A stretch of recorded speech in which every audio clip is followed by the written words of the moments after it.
Assalamualaikum warahmatullahi wabarakatuh. Hi, come back with me Azza. So today, not today, actually this is tonight at 9 p.m.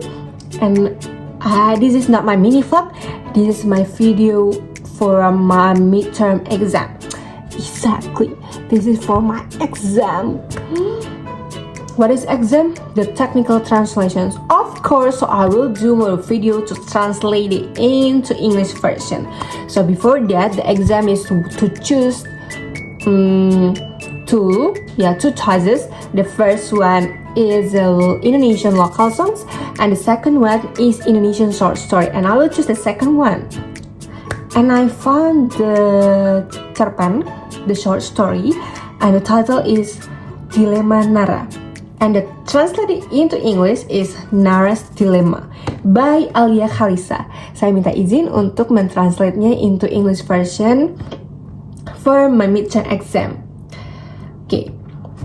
Sebelumnya, teman-teman bisa menonton atau bisa membaca terlebih dahulu versi bahasa Indonesianya. Dan di sini saya akan langsung mentranslate-nya into English version biar tidak begitu lama. Oke, kita gas. Oke.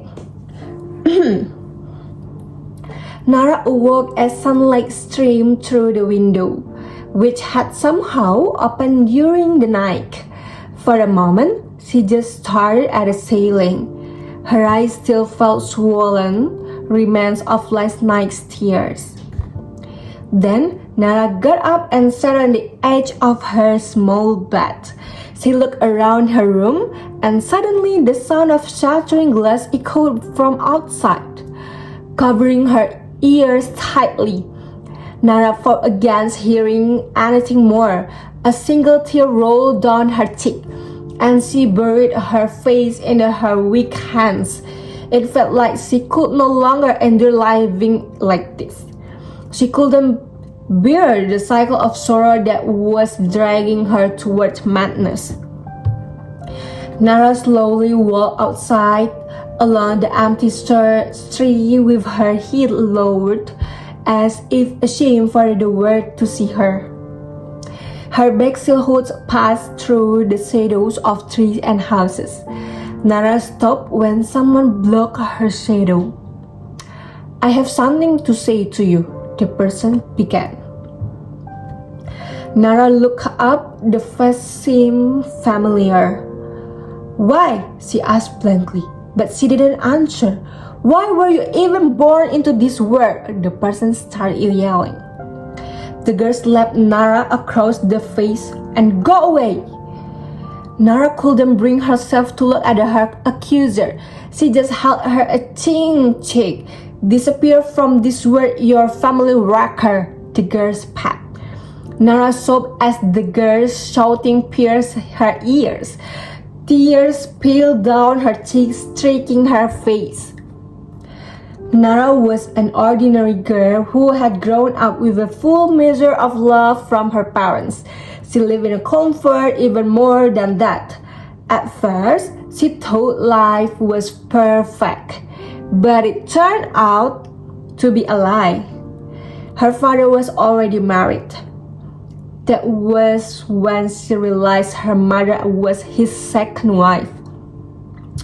Her family was unwanted by someone. Her mother was seen as a woman without dignity. No one wanted to share air or space with Nara's family. No one cared about the damage inflicted on those they mocked. Her father's first wife had been her mother's close friend. They had promised each other since school days that nothing will ever separate them. When her father's first wife learned what had happened, she was, of course, devastated.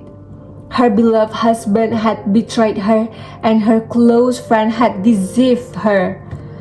Nina, the daughter of her father's first wife, couldn't believe it. She nearly fainted when her father told her. Soon after, the torment began as a form of revenge. It started with the broken windows, then even fire bombs thrown at their house. Why? Nara's thoughts were interrupted. The girl remained silent, staring blankly. Nara, honey, are you inside? The voice didn't prompt Nara to move from her place of comfort. Then soft knocking started at the door. Nara, open the door, honey. Your mother wants to talk about our move. It was true. Her family was planning to move. They planned to relocate far enough to bury the dark past and start anew. But to Nara, moving was just an escape. Her body might escape, but her mind and spirit had already fused with the frustration she had endured for so long. She knew she wouldn't find peace as she once had. Nara remained unmoving.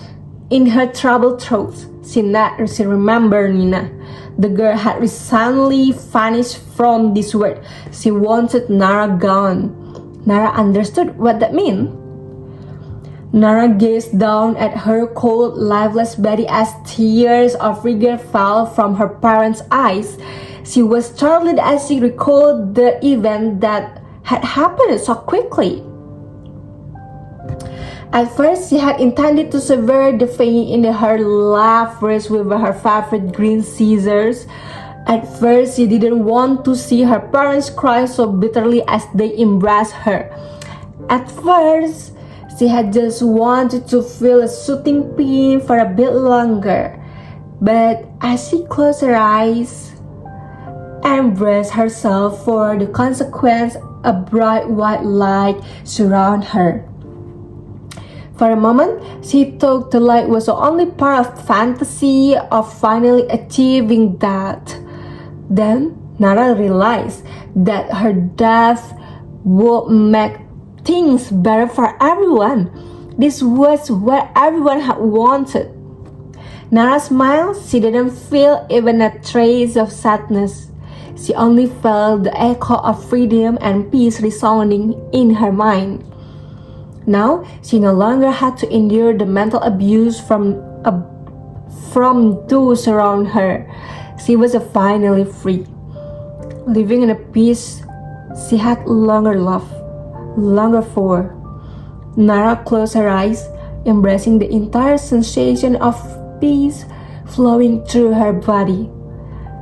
The light returned, enveloping her, guiding the young girl to another dimension. A dimension that would lead her to eternity. The end. Baik, that's all the English version. That Indonesian short story, the title is Nara Dilema or Dilema of Nara by Alya Khalisah. Okay. Before I wanna end my video, I just wanna present several unique challenges for me to translate. Primarily due to the emotional depth and nuanced expressions in the original text. Okay, here some difficult that I wanna told it in that I translating the story. The first one. Preserving emotional tone. Maybe the original Indonesian text used a subtitle the language to convey Nara's pain and despair, which can challenging to capture fully in English without over explaining. And the emotional weight often requires delicate phrasing to maintain its impact without sounding exaggerated or flat. And then the second one difficult for me is conveying cultural nuance. Maybe some words or a phrase in Indonesia carry cultural meaning or connotations that don't directly translate into English. For example, expression of shame or honor, seolah malu dunia melihatnya. Nah, that might need rephrasing to make a sense to English readers without losing their cultural implications. Something like that. There's a mega challenge for me to translate it. And the third one is maintaining flow and pacing. Yeah, the original story has a specific rhythm, or I already to read that, and moving between narration and Nara thought seamlessly, translating this flow like without making the English version feel either too slow or rush requires carefully word choice and sentence structure to keep readers engaged in the same way.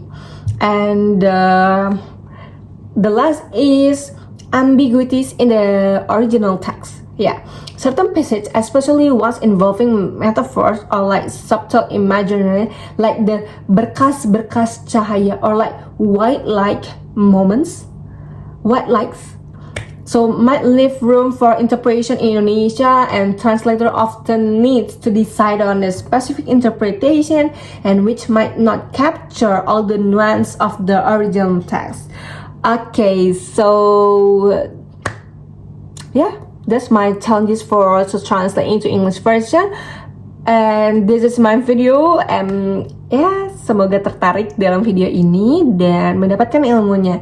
So bye, wassalamualaikum warahmatullahi wabarakatuh.